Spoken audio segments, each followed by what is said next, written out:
invasion and occupation is happening in communities across the state. So let's start here. ICE is not looking for specific people at specific addresses. They do not have like a sheet of paper that gives them a name and an address and like a judicial warrant to go and find that person. They just drive around looking for kidnappings of opportunity. And what I mean by that is they, like in communities like mine, they sit and idle their cars and wait for Black, brown, or Asian people to be out walking their dog, going into the gas station, taking out their trash, sitting with their kid at the bus stop, and they will swarm that person, kidnap them, and take them away.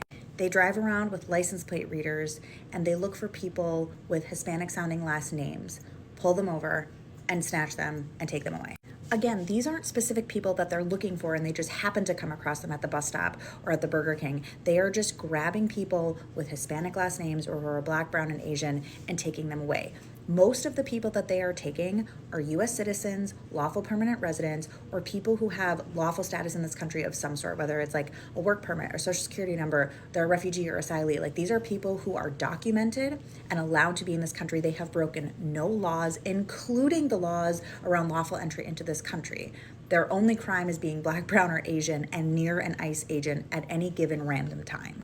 Just going about our daily lives, like in my community, I'll be driving and I will just see abandoned cars on highways and neighborhood streets. Sometimes the doors are still open and the car is still running. You will just come across this like at any random time in any random place. You could be in line at Burger King to get food and watch ICE like snatch a worker on the way into work. You can be at a restaurant and all of a sudden like 14 ICE agents come in and just kidnap every single worker who works in that restaurant. Like this is just like right in front of your face. This can happen anywhere at any time. There is no place that we are assured in our community that we can go where we will not witness one of these violent kidnappings. Target, the grocery store, driving my daughter to swim lessons, driving to church, going to work.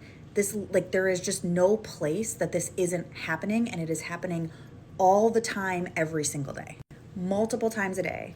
You will get texts from, your coworkers or friends or like family members about someone that they know or they're related to or they work with that was taken. And this happens to every single person, or you'll just overhear it in random conversation.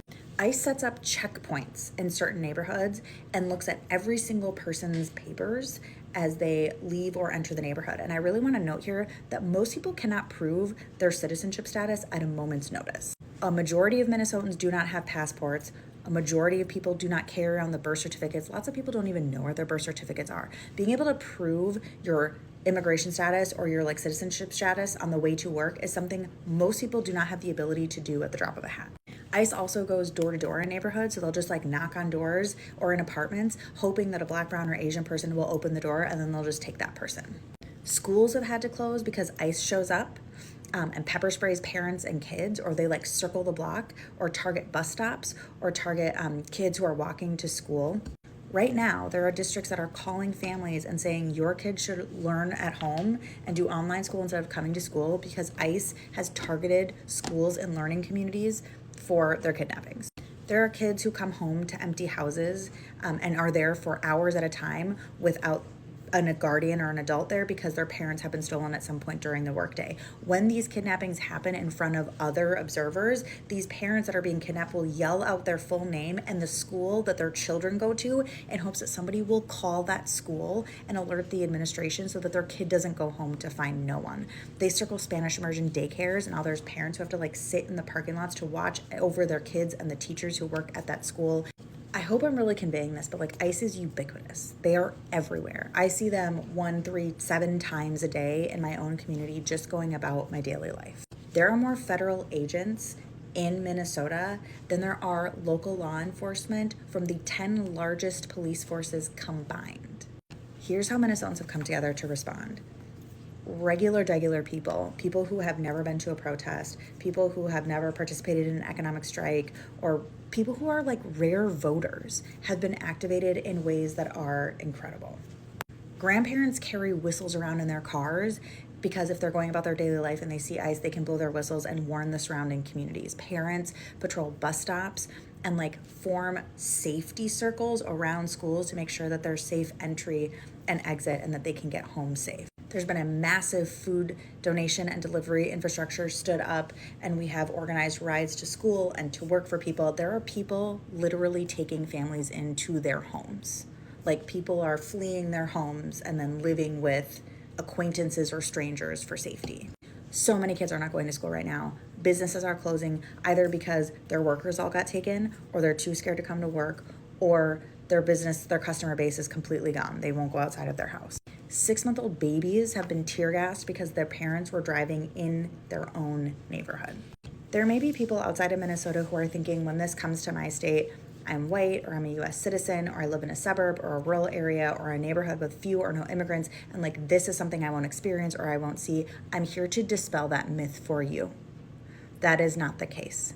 The ubiquitousness, the violent force and presence that ICE and DHS is in our communities is completely unavoidable, and none of the things I just mentioned will protect you from this federal invasion of a paramilitary. There are absolutely things I'm not saying or things I'm forgetting. I'm sharing this from my personal experience, and the experiences are different from across the state, but it is coming to other states. Minnesota is the test case. This is not like a place where they were like, oh, just JK. This will come to other states. Organize your communities now. Get with your people now, and also support Minnesota and help us stop this before it spreads. Standwithminnesota.com is a place to go if you want to support organizations in Minnesota who are helping do this work. But I just need people to know this is not a Minneapolis thing. And the idea that like this is just a thing that's happening like in a few neighborhoods, like a few times a week, or just like, occasionally. No, it is everywhere, every single day. And there is literally nowhere you can go where you can be assured that you will not witness some sort of violent kidnapping or detainment, or you will not yourself be involved in it, even if you're just going about your daily life and have no intention of engaging at all in any observing or documenting or anything at all. This just runs up on you. They roll up on you in your community. It is so dangerous. It is so omnipresent. And I want people to be prepared.